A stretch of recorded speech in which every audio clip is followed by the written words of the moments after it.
Souvenons-nous du livre des Actes. Il est appelé les Actes des Apôtres. Mais chacun sait que ce titre n'est pas exact, car seuls 3 ou 4 apôtres y sont en vue après le premier chapitre. Il nous est parlé des autres apôtres au début, mais ensuite, il n'est plus parlé d'eux. Ce n'est pas le livre des Actes des Apôtres, mais le livre des Actes de Dieu en Jésus-Christ par le Saint-Esprit. Et c'est en vérité un livre d'actes. Quel que soit l'enseignement, il découle des actes. Ainsi, dans les Hébreux, le Fils est introduit, présenté et ensuite dépeint. Et nous avons une description merveilleuse. Mais nous demandons qui est ce Fils, car son nom n'est pas mentionné avant que nous le trouvions au verset 9e du 2e chapitre. Jusque-là, il est le Dieu sans nom. Qui est ce Fils? Oui, cela nous est dit pour la première fois dans ce verset. Nous voyons celui qui a été abaissé pour un peu de temps au-dessous des anges, Jésus. Peut-être cela paraît-il très simple de dire que Jésus est ce Fils, que ce Fils est Jésus, mais il est possible que nous ne reconnaisions pas un certain détail à ce sujet. Il est très rare, après sa résurrection et son ascension, qu'il soit appelé Jésus. Après être monté au ciel, il est appelé habituellement le Seigneur Jésus. Jésus-Christ, notre Seigneur.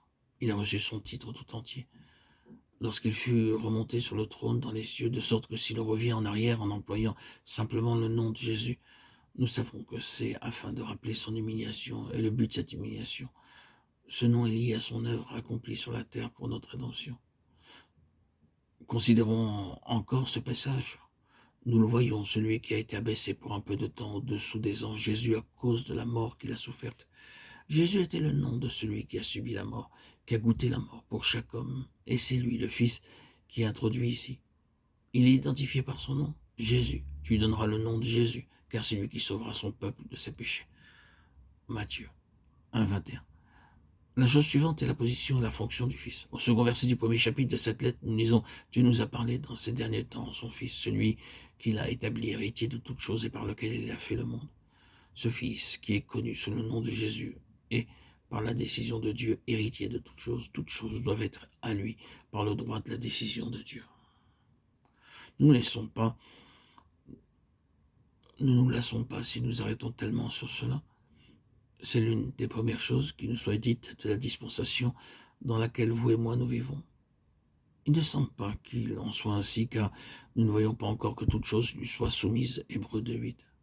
Mais il nous est dit avec assurance qu'il est héritier de toutes choses, de sorte que tout doit venir à lui. À la fin, Dieu va réunir toutes choses en Christ, celles qui sont dans les cieux et celles qui sont sur la terre, Éphésiens 1.10. Si nous employons un langage humain, nous dirions ceci. Il y eut quelque part dans l'éternité passée un moment où Dieu le Père convoqua une conférence afin de discuter de l'avenir de tout ce qui allait être créé. Le Père dit alors, « Je fais de mon Fils l'héritier de toutes choses.